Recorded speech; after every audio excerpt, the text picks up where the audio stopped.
The rain battered the windows of the old Victorian house. A relentless drumbeat that mirrored the pounding in Claire's heart. She stood in the kitchen, gripping a chipped mug of coffee. Staring at the 5 boys, her boys sprawled across the living room, laughing over a board game. How had it come to this? She wondered. A single moment where love and fear collided, threatening to unravel the family she'd fought so hard to build. Claire Thompson, 45, had never planned to be a mother, let alone to 5 boys who'd stumbled into her life through the foster system in rural Oregon. Each one had arrived broken, discarded by a world that didn't understand them. There was Ethan, 25, the eldest, with his quiet intensity and poet's soul. Liam, 23, whose sharp wit hid a fragile heart. Noah, 21, the dreamer with paint-stained fingers. Oliver, 20, fierce and unapologetic. And Caleb, teen, the youngest, still finding his voice. She'd adopted them one by one, piecing together a family from fragments, never imagining the secrets they'd each bring her, the one she carried, buried so deep it threatened to break her. It started with Ethan.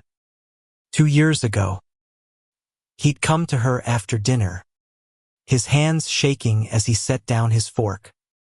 "Mom," he'd said, voice barely above a whisper. "I'm gay." The words hung in the air, heavy with fear of rejection. Claire had pulled him into a hug, her heart swelling with pride and pain. She'd known the world could be cruel, especially in their small town, where church sermons often thundered with judgment, but she'd vowed to be his shield. "You're my son," she'd said. "That's all that matters." 6 months later, Liam sat her down on the porch swing, his usual sarcasm gone. "I'm bi," he admitted, staring at the stars. "I didn't want to tell you because, what if you think I'm confused?" Claire had laughed softly, brushing a tear from her cheek. "Confused or not, you're mine." She'd meant it, but the weight of his trust pressed against the secret she hadn't dared to face herself. Noah was next. A year later, his confession spilling out in a rush after a late-night art session. "I like guys, Mom. I've known since I was 15. His paint-splattered hands trembled as he showed her a sketch of a boy with kind eyes. Claire had framed that sketch, hanging it in the hallway, a quiet promise that love was welcome here. Oliver's moment came during a heated argument about his reckless streak sneaking out, skipping school. "You don't get it, Mom," he'd shouted. "I'm trans, and I'm suffocating pretending I'm not." The room had gone silent, the other boys watching, wide-eyed. Claire had crossed the room, her heart racing, and held him as he sobbed.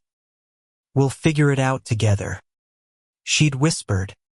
Even as fear gnawed at her, how would they navigate this in a town that barely understood? Caleb, the youngest, was the hardest. Just 3 months ago, he'd left a letter on her pillow, unable to say the words aloud. "I'm Ace," he'd written. "I don't know if I'll ever want what others do, but I'm still me." Claire had found him in the backyard, staring at the fireflies. She'd sat beside him, silent, until he leaned into her shoulder. "You're enough," she'd said, her voice cracking. "You're always enough." 5 boys, 5 truths, each one a thread weaving a family stronger than she'd ever dreamed. But the world outside their home wasn't as kind. Whispers followed them at the grocery store, church, at the diner where Ethan worked. Claire's boys, They called them, with a mix of pity and scorn. She'd overheard the pastor's wife murmur, "What kind of mother raises kids like that?" Claire had wanted to scream, to demand they see the courage in her sons' hearts. But she'd stayed silent, her own secret burning inside her. She wasn't just their mother. She was a woman who'd loved in shadows, who'd buried her own truth decades ago. In her 20s, she'd fallen for a woman named Sarah, a love so fierce it scared her. But the world back then in the 90s, in a town like this, had no place for it. Sarah had left, and Claire had locked that part of herself away, choosing safety over truth.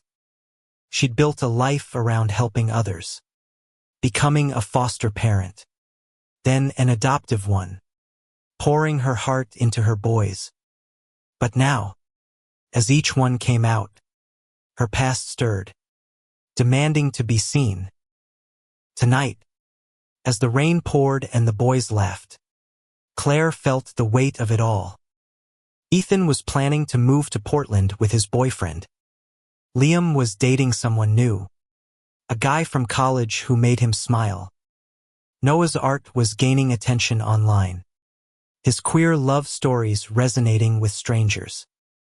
Oliver was researching hormone therapy, his eyes bright with hope. Caleb was finding peace in his identity, no longer hiding. They were thriving, but Claire was unraveling. She set down her coffee, her hands trembling. The boys didn't know about Sarah, about the love she'd let go. They didn't know she'd been too afraid to live her truth, even as she fought for theirs. But something was shifting. Tomorrow, they'd all be home for a family meeting, something rare now that Ethan and Liam were out of the house. Claire had made a decision. She couldn't keep hiding. Not from them. Not from herself. The rain slowed to a drizzle, and Claire stepped into the living room. "Hey," she called, her voice steady despite the storm inside her. "We need to talk tomorrow. All of us." The boys looked up, curious, sensing something big. Ethan raised an eyebrow. Liam smirked. Noah tilted his head. Oliver nodded, and Caleb gave a shy smile. They didn't know what was coming, but they trusted her. And that trust, Claire knew, would be her courage. The next morning, the Victorian house buzzed with a nervous energy Claire hadn't felt in years. Sunlight streamed through the lace curtains, catching dust motes in the air. As the boys gathered around the dining table, Ethan sat at one end, sketching in a notebook, his boyfriend Mark beside him, a quiet presence with a warm smile.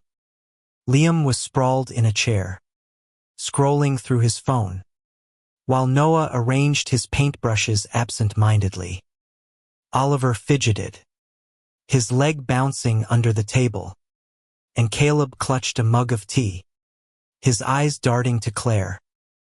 She stood at the head of the table, her heart pounding.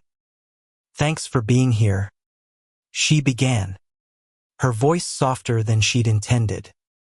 "There's something I need to tell you." The boys exchanged glances, a mix of curiosity and concern.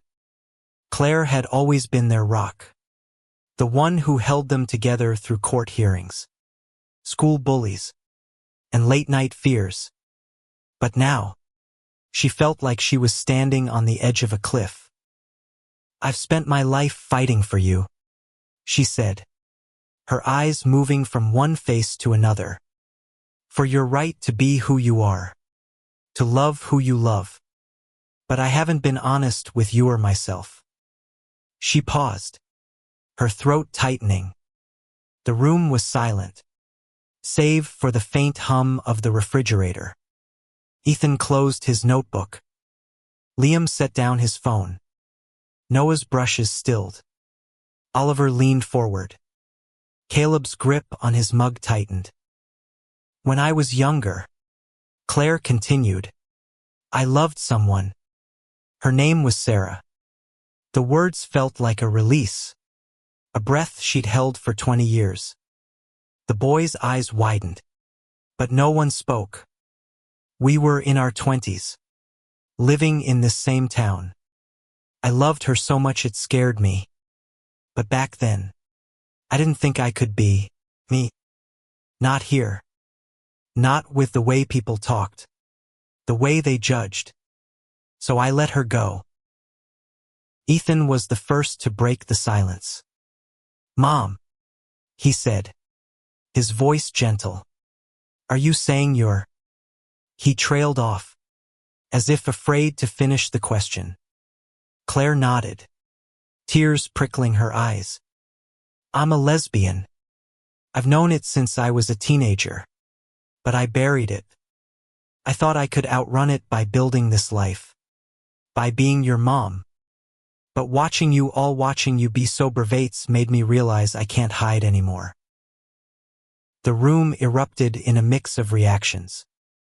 Liam let out a low whistle, a grin spreading across his face. Damn, Mom, you've been holding out on us.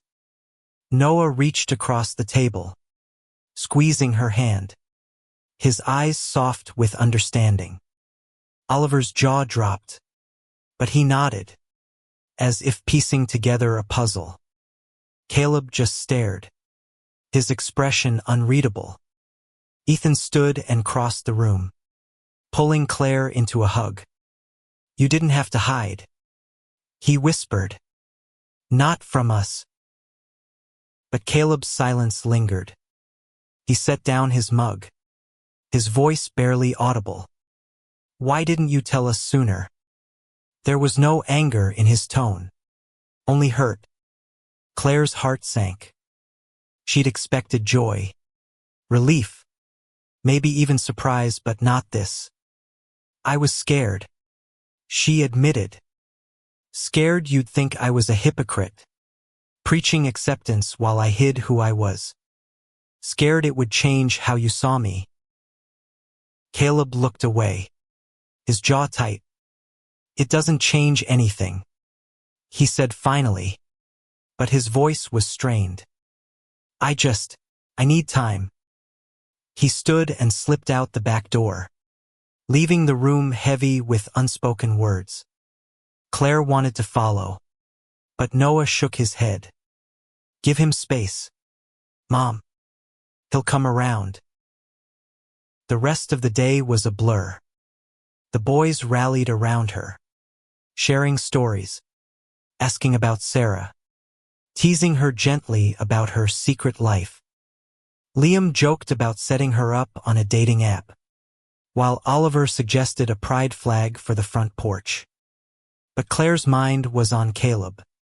She'd always known he struggled with trust. Abandoned by his birth parents at 6. Bounced through foster homes until she'd found him at 12. His asexuality had been hard for him to articulate. And now she wondered if her revelation felt like a betrayal.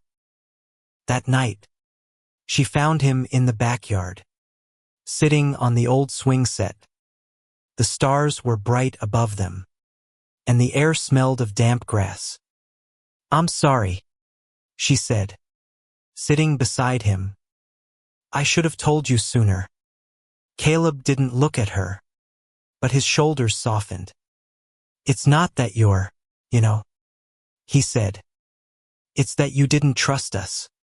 After everything we've been through, you didn't think we could handle it. Claire's chest ached. It wasn't about you, she said. It was about me. I was ashamed not of loving Sarah, but of being too afraid to live it. I thought if I told you, I'd have to face that failure.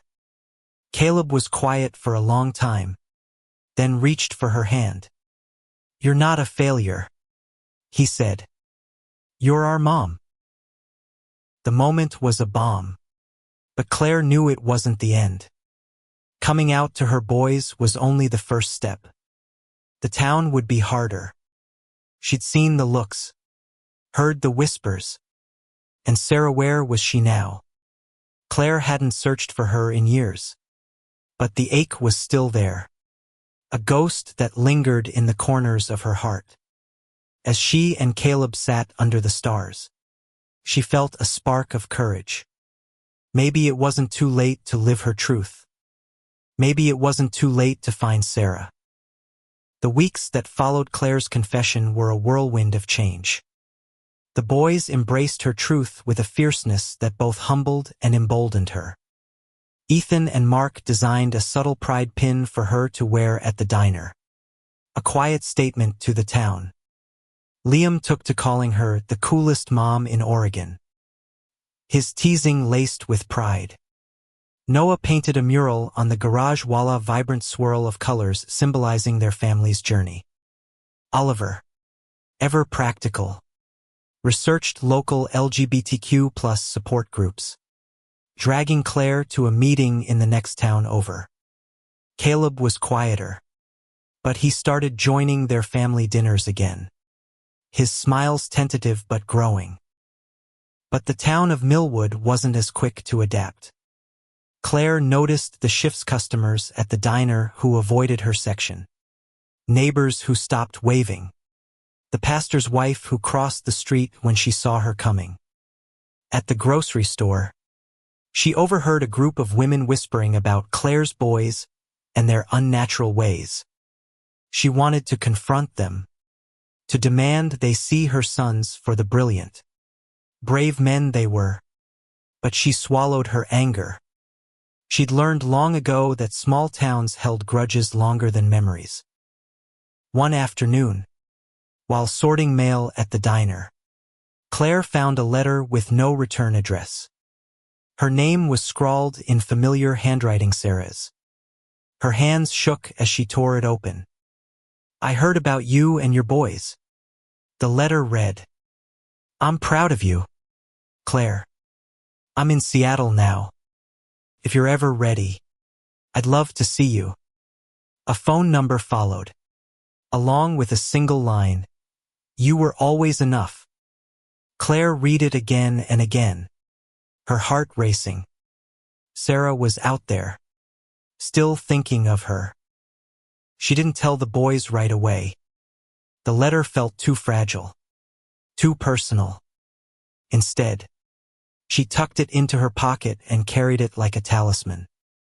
That night, at the LGBTQ+ support group, she shared her story for the first time. The room was small, filled with strangers who felt like kin. A trans woman named Mia, who ran the group, squeezed Claire's hand after. You're not alone, she said. And neither are your boys. Claire left feeling lighter, but the letter burned in her pocket. Should she call Sarah? Could she face the woman she'd let go all those years ago?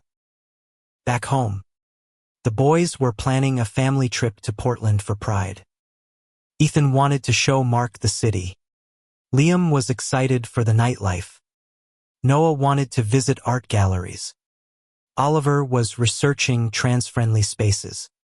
And Caleb just wanted to be with his brothers. Claire watched them, her heart swelling. They were her reason for everything. But they were also growing up, moving on. Ethan was talking about grad school. Liam about moving to a bigger city. The house felt emptier already. And Claire wondered what her life would be without them at its center. The decision came late one night. After a long shift at the diner, Claire sat at her desk, the letter in her hands, and dialed Sarah's number. Her heart pounded as it rang.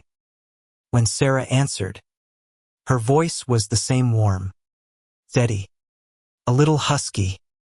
Claire, she said, as if no time had passed. They talked for hours, about the years apart. About Sarah's life in Seattle. About Claire's boys. Sarah was single, working as a therapist. living openly as a lesbian. I never stopped loving you, Sarah admitted, and Claire's tears fell silently. The call ended with a promise to meet in Seattle the following month. Claire hung up, her heart a mix of fear and hope.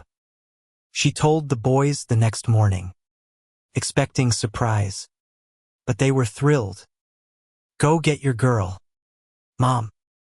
Liam cheered, while Ethan hugged her tightly. Caleb, still processing, gave her a small nod. Just be happy. Okay, he said. Claire promised she would try. As the Pride trip approached, Claire felt a shift in herself. She wasn't just a mother anymore, she was a woman reclaiming her truth. But Millwood wasn't done with her. A week before the trip, a brick crashed through the living room window. A note tied to it, "Freak family. Leave." The boys rallied, cleaning up the glass. But Claire saw the fear in their eyes. This wasn't just about her anymore. It was about all of them. The brick incident shook the family. But it also ignited something in Claire. She'd spent years shielding her boys. But now she saw they were ready to fight for themselves and for her. Ethan called a family meeting, his poet's intensity replaced by a quiet resolve. "We're not leaving," he said, his voice firm. "This is our home." Liam suggested filing a police report, though they all knew the local sheriff wasn't likely to care. Noah proposed painting over the hate with a new mural, something bold and unapologetic. Oliver wanted to confront the town directly, maybe at the next council meeting. Caleb, still quiet, suggested they go to Pride anyway. "Let them see us," he said. "Let them see we're not afraid." Claire agreed, but her heart was heavy. The note had been a warning, and she feared what might come next. She reported the incident, but the sheriff dismissed it as kids being kids. Frustrated, she turned to Mia and the support group, who connected her with a lawyer in Portland. The lawyer, a queer woman named Rachel, promised to look into harassment laws. "You're not alone," Rachel said, echoing Mia's words. Claire clung to that, but the fear lingered.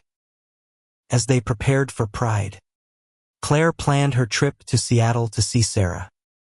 The boys were excited, helping her pick outfits, teasing her about first date nerves.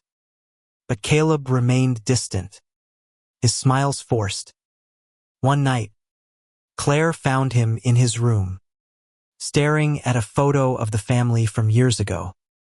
"What's wrong, sweetheart?" she asked. Caleb hesitated, then admitted, "I'm scared you'll leave, like my first parents did. What if you find Sarah and don't need us anymore?" Claire's heart broke. She sat beside him, pulling him close. "You're my family," she said.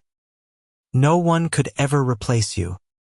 Sarah's a part of my past, maybe my future, but you boys are my everything." Caleb nodded, tears in his eyes, and for the first time in weeks, he hugged her back. Pride in Portland was a revelation. The city pulsed with color, music, and joy. Ethan and Mark held hands openly. Liam flirted shamelessly with a drag queen. Noah sketched the crowd. Oliver marched with a trans pride flag. And Caleb, tentative at first, joined a group of ace activists. Claire watched, her heart swelling. For the first time, she felt like she belonged not just as their mother, but as herself. She wore Ethan's pride pin, and when a stranger complimented it, she smiled and said, "My boys made it for me."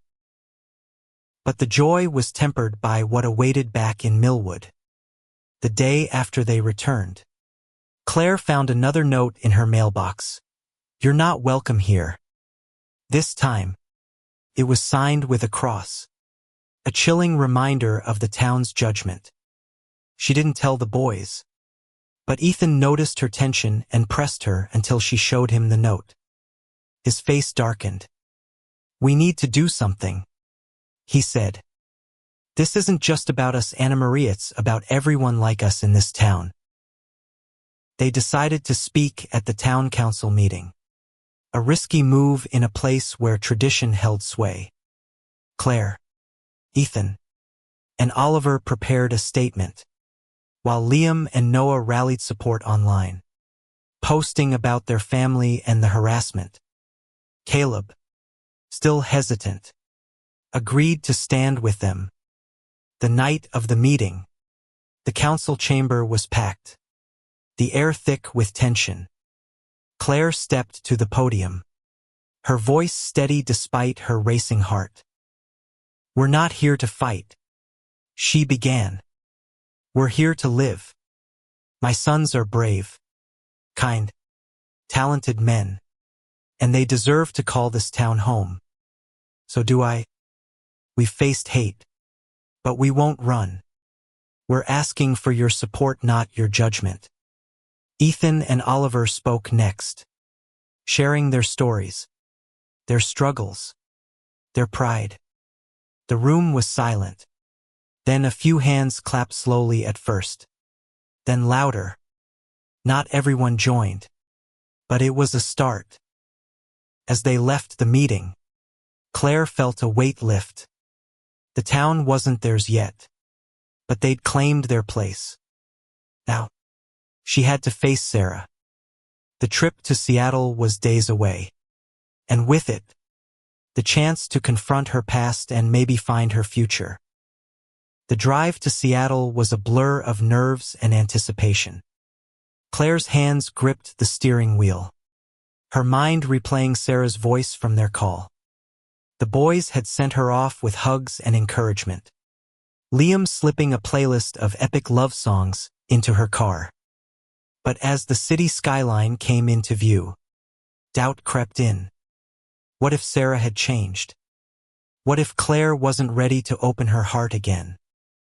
They met at a small cafe near Pike Place Market, the air thick with the scent of coffee and sea salt. Sarah was waiting outside, her hair shorter now, streaked with gray, but her eyes were the same warm, searching, kind. Claire's breath caught as they hugged, the years melting away. "You look good, Claire," Sarah said, her smile soft. Claire laughed, nervous. "So do you." They talked for hours, the conversation flowing easily. Sarah shared her life, her work, her activism, the community she'd built in Seattle. Claire told her about the boys, their courage, their struggles. When she mentioned the brick and the notes, Sarah's face darkened. "You don't deserve that," she said. "None of you do." Claire shrugged, used to deflecting pain. But Sarah reached for her hand. "You don't have to carry it alone." That night, they walked along the waterfront, the city lights reflecting on the water. Sarah admitted she'd never married, never found anyone who compared to Claire. "I regretted leaving," she said. "But I couldn't stay in a place that wouldn't let us be us." Claire nodded, her throat tight. "I stayed because of the boys," she said. "But I lost myself in the process." Sarah stopped, turning to face her. "You didn't lose yourself. You built something incredible. Those boys' theory proof of who you are." Claire's tears fell then, and Sarah pulled her close. For the first time in years, Claire felt seen, not as a mother or a fighter, but as a woman who loved. Back in Millwood, the boys were holding their own. Ethan and Liam organized a community art project with Noah, painting a mural on the town library's Walla vibrant celebration of diversity. Oliver joined a trans support group, finding friends who understood his journey. Caleb, inspired by pride, started a blog about his asexuality. His words raw and honest. But the harassment didn't stop. Another note arrived. This one slipped under the door.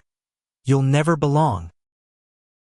Claire returned from Seattle with a renewed sense of purpose. Sarah had promised to visit, and the boys were thrilled at the prospect. But the latest note weighed on Claire. She called Rachel, the lawyer, who suggested a public campaign to raise awareness about the harassment. "Make it impossible for them to ignore you," Rachel said. Claire agreed, and the boys jumped in, planning a town-wide event, a celebration of their family, their identities, their love. The event took shape quickly. Noah designed posters. Liam handled social media. Ethan and Mark wrote speeches. Oliver reached out to local allies. And Caleb, in a quiet act of bravery, agreed to speak. The day of the event, the town square was filled with supporters more than Claire had expected. Mia and Rachel were there, along with members of the support group. Even a few townsfolk showed up, curious or moved by the boys' story. Claire spoke first, her voice carrying over the crowd. "This is our home," she said. "We're not asking for permission to exist. We're asking for a chance to thrive." The boys followed, each sharing a piece of their heart. Caleb's speech was short but powerful. "I'm asexual. I'm enough. And so is my family." The crowd cheered, and Claire felt tears prick her eyes. They weren't alone anymore. Sarah arrived the next day, stepping into the Victorian house like she'd always belonged. The boys welcomed her with open arms, teasing Claire about her girlfriend. For the first time, Claire felt whole, her past and present finally aligned. But the biggest test was still to come. Sarah's arrival in Millwood was a turning point. She fit into the family effortlessly, her warmth balancing Claire's quiet strength. The boys adored. He then shared his poetry. Liam challenged her to video games. Noah showed her his art. Oliver discussed trans issues. And Caleb, slowly warming, asked her about Seattle. But the town wasn't as welcoming. Whispers followed them at the diner, and Claire noticed cars slowing as they passed the house. She ignored it, focusing on the joy of having Sarah near. But the tension was palpable. One evening, as Claire and Sarah cooked dinner, a rock shattered the kitchen window. The boys rushed in, alarmed, as Claire swept up the glass. Attached to the rock was a note. "Get out, sinners." Sarah's face hardened. "This has to stop," she said. Claire nodded, but fear gnawed at her. She'd fought for her boys, but now she was fighting for herself. Too, and the stakes felt higher. They called Rachel, who suggested a restraining order against the unknown harasser. But without evidence. It was a long shot. Ethan proposed installing cameras around the house, and Liam suggested a neighborhood watch with their allies. Noah painted a new sign for the front yard. "Love lives here." Oliver and Caleb reached out to their online communities, sharing their story, which went viral. Messages of support poured in, but so did hate, amplifying the divide in Millwood. Claire and Sarah decided to confront the issue head-on. They organized a town hall, inviting everyone, supporters and detractors alike. The night of the event, the community center was packed. Claire stood at the podium, Sarah by her side, the boys in the front row. "We're your neighbors," Claire said. "We're not here to change you. We're here to live, to love, to be a family. If that scares you, let's talk about it." The room was tense, but a few voices spoke up in support. A teacher, a librarian, a young couple who'd moved to Millwood recently. Then the pastor's wife stood, her face tight. "This is a God-fearing town," she said. "Your lifestyle goes against our values." Oliver stood, his voice steady. "Love isn't against anyone's values. It's what holds us together." The room erupted in murmurs, some angry, some thoughtful. Sarah spoke next, her voice calm but firm. "I left a town like this because I couldn't be myself. Claire stayed and built a family. That's courage. That's love." Caleb, in a rare moment, stood and added, "We're not asking you to agree with us. We're asking you to let us live." The room fell silent. Then a slow clap began. It wasn't unanimous, but it was enough. The town hall didn't end the harassment, but it shifted something. The local paper ran a story about the family, and more neighbors reached out, some offering apologies, others curiosity. Claire and Sarah grew closer, their love a quiet anchor amidst the storm. The boys thrived. Ethan got into grad school. Liam landed a job in Portland. Noah's art was featured in a gallery. Oliver started hormone therapy, and Caleb's blog gained a following. But Claire knew the fight wasn't over. The notes stopped, but the tension lingered. She and Sarah talked about the future, maybe moving to a bigger city, maybe staying to keep changing Millwood. The boys weighed in, each with their own dreams, but all agreed they were a family, no matter where they went. One night, as Claire and Sarah sat on the porch, Sarah took her hand. "You're not alone anymore," she said. Claire smiled, her heart full. For the first time, she believed it.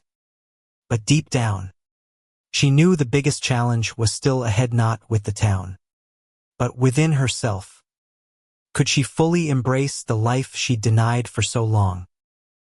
The months that followed were a delicate balance of hope and struggle. Claire and Sarah settled into a rhythm, their love growing stronger with each shared moment. Late night talks, quiet mornings, stolen kisses in the kitchen. The boys teased them mercilessly, but their joy was palpable. Ethan and Mark moved to Portland, but they visited often, bringing stories of city life. Liam landed a marketing job and thrived in the chaos of deadlines. Noah's art career took off, his queer love stories resonating far beyond Millwood. Oliver's transition progressed, his confidence growing with each step. Caleb's blog became a safe space for others, his words a beacon for those struggling with their identities. But Millwood remained a battleground. The harassment lessened, but it didn't vanish. Graffiti appeared on the library mural, a crude slur that Noah painted over without a word. Claire's shifts at the diner grew tense, with some regulars refusing to sit in her section. She held her head high, Sarah's pride pin on her apron, but the rejection stung. Sarah urged her to consider leaving, to start fresh somewhere more accepting. But Claire wasn't ready. "This is our home," she said. "We've earned our place." The turning point came unexpectedly. A local high school student, Jamie, approached Claire after a shift. I heard about your family, he said, his voice shaking. I'm gay, and I don't know how to tell anyone. Claire brought him home, where the boys welcomed him like a brother. Caleb, in particular, connected with Jamie, sharing his own journey as an asexual teen. That night, Claire realized their fight wasn't just for them, it was for every kid like Jamie. Every person hiding in Millwood's shadows. Inspired, Claire and Sarah started a youth group with Mia's help. A safe space for LGBTQ+ teens. The first meeting was small, just Jamie and 2 others, but it grew. Parents began to reach out. Some supportive, others desperate to understand. The pastor's wife even attended once, sitting silently in the back. Claire saw hope in these small steps, but she also saw the toll it took on her boys. Ethan worried about her safety. Liam masked his stress with humor. Noah painted darker pieces. Oliver grew protective. And Caleb withdrew again. One evening, Claire found Caleb in the backyard, staring at the stars. I'm proud of you, he said, his voice soft. But I'm scared. What if they hurt you? Claire pulled him close, her heart aching. I'm scared too, she admitted. But we're stronger together. And we're not alone. Caleb nodded, but his fear lingered, a reminder of the stakes. Sarah proposed a bold idea, a documentary about their family, to share their story and challenge Millwood's prejudice. Claire hesitated, wary of exposing the boys, but they were all in. A filmmaker friend of Sarah's agreed to direct, and they began filming interviews with the boys. Footage of their daily lives, moments of joy and struggle. The process was cathartic, forcing Claire to confront her own fears. She spoke openly about Sarah, about the love she'd buried, about the courage her boys had given her. As the documentary took shape, Claire felt a shift within herself. She wasn't just fighting for acceptance, she was living it.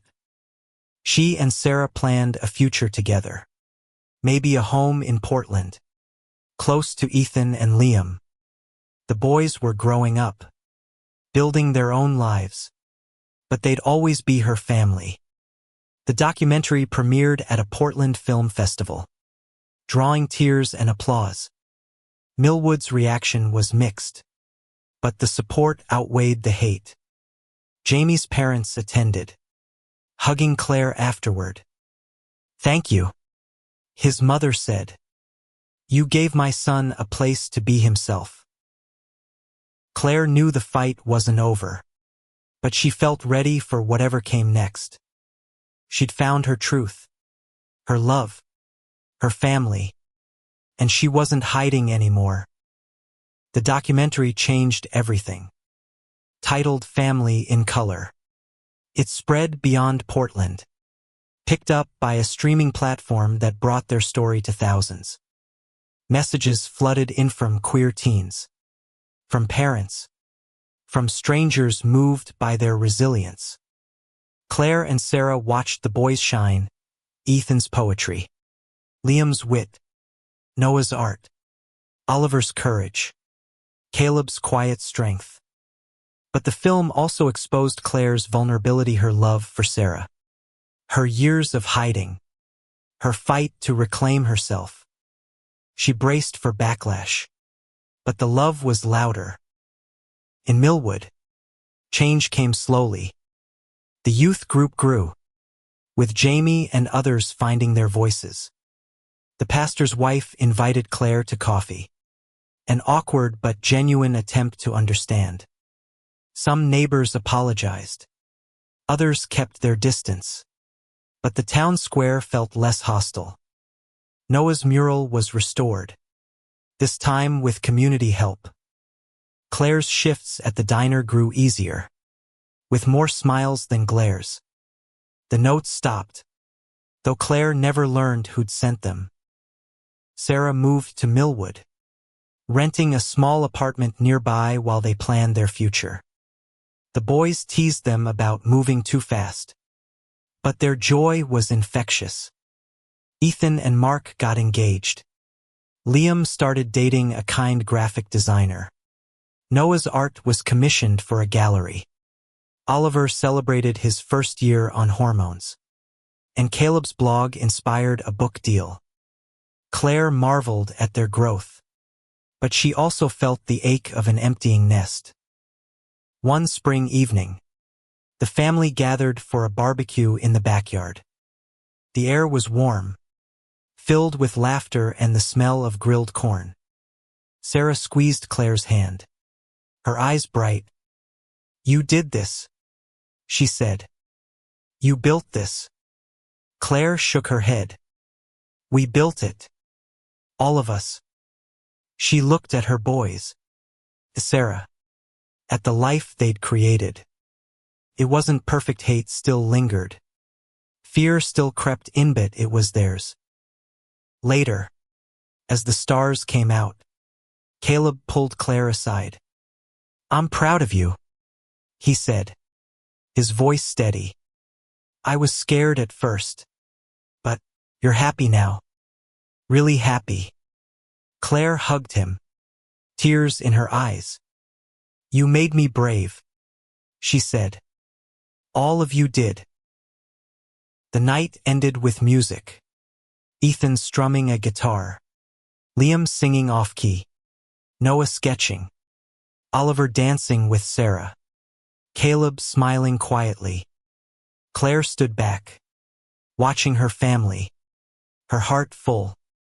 She'd adopted 5 boys who came out one by one, each teaching her what love could be.